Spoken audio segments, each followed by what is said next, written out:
Feliciano Barreiras Duarte anunciou este domingo a sua demissão irrevogável do cargo de secretário-geral do PSD, nas sequências das notícias sobre o seu currículo e sobre os subsídios de transporte que recebeu do parlamento. Escreveu um comunicado com vários equívocos e teorias da cabala, o que se pode ler nas entrelinhas. O que Feliciano Barreiras Duarte escreveu está a itálico. A análise e os comentários estão a amarelo. Primeiro foi a acusação de não ter sido visiting scholar e de ter falsificado um documento que o provava. 2 dias depois, quem acusou disse-se e a acusação, tão inusitada quanto absurda, caiu por terra, o que não impediu que a comunicação social e até alguns correligionários continuassem, até agora, e apesar da acusação ter deixado de existir, a bramar que eu tinha falsificado um documento e, por essa via, adulterado o meu currículo acadêmico. Vamos entender-nos primeiro quanto àquilo que Feliciano Barreiras Duarte descreve como a acusação de não ter sido visiting scholar na Universidade de Berkeley. Não é uma acusação, é um facto. Feliciano Barreiras Duarte não foi uma coisa nem outra, não foi visiting porque nunca colocou os seus portugueses pés em Berkeley, e nunca foi scholar porque não desenvolveu a sua investigação. Aliás, o agora ex-secretário-geral do PSD admite desde o início deste caso que nunca passou por Berkeley, nem em turismo, muito menos em trabalho acadêmico. Portanto, o próprio concede que nunca foi visiting scholar de Berkeley. Coisa diferente é a acusação de ter falsificado um documento. Depois de inicialmente ter afirmado que uma carta na posse de Feliciano Barreiras Duarte era forjada, a professora Deolinda Adão recuou. Num comunicado enviado ao Observador, admitiu a sua veracidade, mas afirmou que o documento certifica apenas e somente a sua inscrição para, no âmbito do seu doutoramento em ciência política com a tese Políticas Públicas e Direito da Imigração, vir a realizar uma estadia na Universidade de Berkeley com o estatuto de visiting scholar, mas que a inscrição nunca se transformou num trabalho efetivo de visiting scholar. Numa altura em que Feliciano Barreiras Duarte agita a tese de uma cabala político-jornalística para o derrubar e tenta envolver nela o Observador, convém sublinhar este ponto: a notícia do recuo de Deolinda Adão em relação à suposta falsificação da carta foi dada pelo Observador, cuja única preocupação em todo este episódio é a descoberta da verdade. Não há, como foi criminosamente sugerido, quaisquer paralelismos com situações de falsas licenciaturas, feitas por equivalências, ou licenciaturas feitas ao domingo. Terei sido imprudente manter tanto tempo essa referência, sem ter uma renovação formal do estatuto, mas a inscrição sempre foi verdadeira. A universidade informou-me que estava inscrito quando escreve sobre uma renovação formal do estatuto de visiting scholar. Feliciano Barreiras Duarte tenta manter o equívoco: como é que se pode renovar formalmente um estatuto que nunca existiu? Feliciano Barreiras Duarte inscreveu-se para ser visiting scholar, mas nunca, jamais em tempo algum foi visiting scholar em Berkeley. Quanto às consequências de tudo isto na sua carreira acadêmica, teremos que esperar. Como o Observador já escreveu, a reitoria da Universidade Autônoma de Lisboa vai pedir ao Conselho Científico que analise o seu processo para decidir se o estatuto de visiting scholar foi decisivo para dispensar Feliciano Barreiras Duarte da frequência das aulas no doutoramento em que está inscrito desde 2015.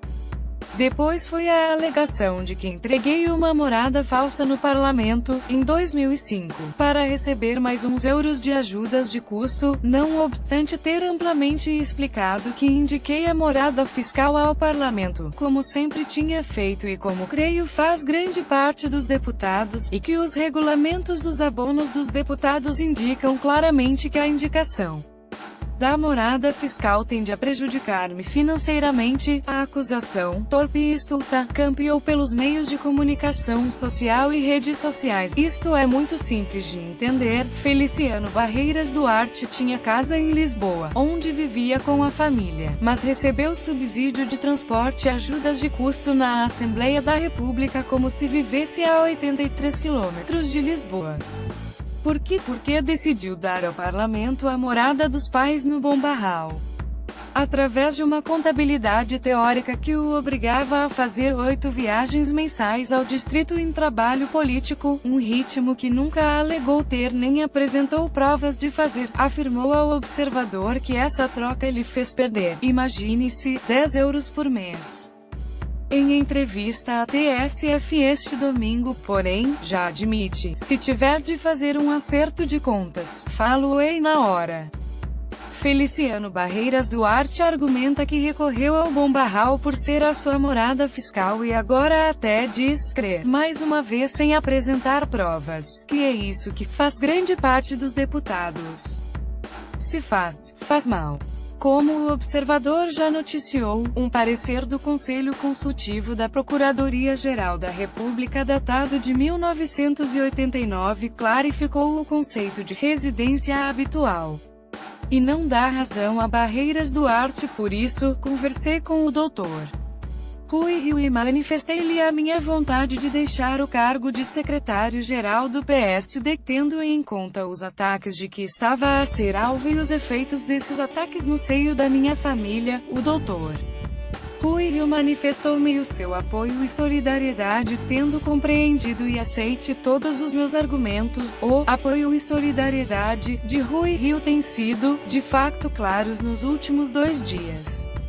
Ou, convenhamos, a falta deles. A manchete do DN no sábado foi: Rui Rio à espera da demissão de Barreiras Duarte.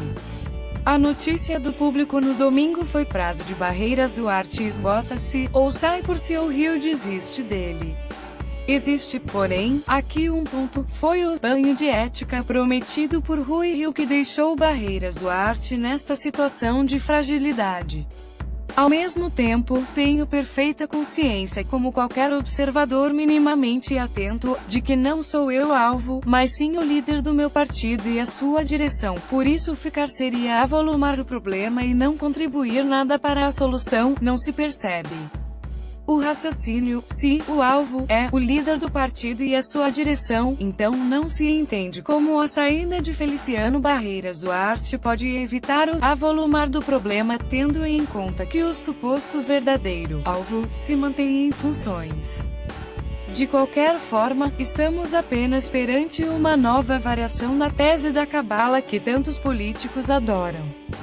Saio de consciência tranquila, nunca ganhei nada, nem com uma, nem com outra situação, não tirei qualquer proveito da Universidade de Berkeley, nem financeiro, nem de grau acadêmico, nem profissional, nem político, não procurei qualquer benefício material ou outro, antes pelo contrário. Com a questão da morada no parlamento, Feliciano Barreiras Duarte repete insistentemente que nunca ganhou nada, nem tirou qualquer proveito da Universidade de Berkeley, que no comunicado escreve erradamente, não é Berkeley, mas Berkeley.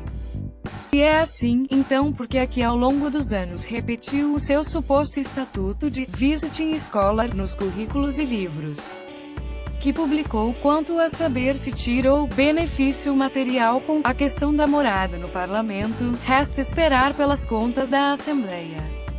Mas convém lembrar que Feliciano Barreiras Duarte não deveria ter que aguardar por essas contas, afinal, seria fácil saber quanto dinheiro ganhou nesses anos.